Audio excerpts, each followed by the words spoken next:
Good morning எல்லாருக்கும். இன்றைக்கி morning breakfast chapati, சூப்பரான உருளைக்கிழங்கு மசாலா செய்ய போகிறேன். சப்பாத்தி சாஃப்டாக வர்றதுக்கு கோதுமை மாவு, நார்மல் வாட்டர், உப்பு, நெய் ஆட் பண்ணிக்கோங்க. நெய் இருந்தால் நெய் சேர்த்துக்கலாம், நெய் இல்லைன்னா பட்டர், அதுவும் ரெண்டுமே இல்லைன்னா நார்மலாக கோதுமை மாவு, தண்ணி, உப்பு சேர்த்து மிக்ஸ் பண்ணிவிடுவோம். நாங்கள் அப்படி தான் செய்வோம். சப்பாத்தி சூப்பராக சாஃப்டாக இருக்கும். இன்றைக்கி நான் நெய் சேர்த்து சப்பாத்தி செய்ய போகிறேன். சப்பாத்தி உருளைக்கிழங்கு மசாலா யாருக்கெல்லாம் ரொம்ப பிடிக்கும்னு கமெண்ட் பண்ணுங்கள். எனக்குமே ரொம்ப பிடிக்கும் இந்த காம்பினேஷன். ஃபஸ்ட் டைம் நம்ம சேனலில் பார்க்குறீங்கன்னா சப்ஸ்கிரைப் பண்ணி வச்சுக்கோங்க. இப்போ சப்பாத்திக்கு மாவு ரெடி ஆகிடுச்சு. இதை அப்படியே கொஞ்சம் நேரம் வச்சுட்டு அடுத்து உருளைக்கிழங்கு மசாலா ரெடி பண்ணலாம். 4 உருளைக்கிழங்கு எடுத்துருக்கேன். கொஞ்சமாக தண்ணி சேர்த்து விசில் போட்டுட்டு ஒரு தக்காளி, ஒரு பெரிய வெங்காயம், 2 பச்சை மிளகாய், கொஞ்சமாக கருவேப்பிலை எடுத்து குட்டி குட்டியாக ஃபைனலாக நல்லா சாப் பண்ணி எடுத்துக்கோங்க. பூண்டு 4 பல்லு எடுத்து நல்லா தட்டி வச்சுக்கோங்க. சப்பாத்திக்கு சைட் டிஷ்ஷாக குருமா, சென்னா கிரேவி, சட்னி அந்த மாதிரி நிறைய எவ்வளோ இருக்குது. இன்னும் நீங்கள் என்னென்ன வெரைட்டிஸில் செய்வீங்கன்னு தெரியல. எந்த மாதிரி இருந்தாலும் ஃபஸ்ட்டு உருளைக்கிழங்கு மசாலா தான் எனக்கு ரொம்ப பிடிக்கும்.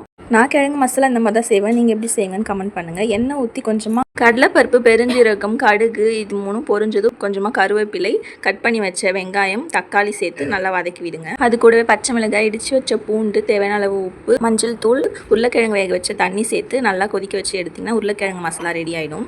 இப்போ நம்ம சப்பாத்தி சுட்டு எடுத்துக்கலாம். அவ்வளோதாங்க, சூப்பரான சப்பாத்தி உருளைக்கிழங்கு மசாலா ரெடி ஆயிடுச்சு.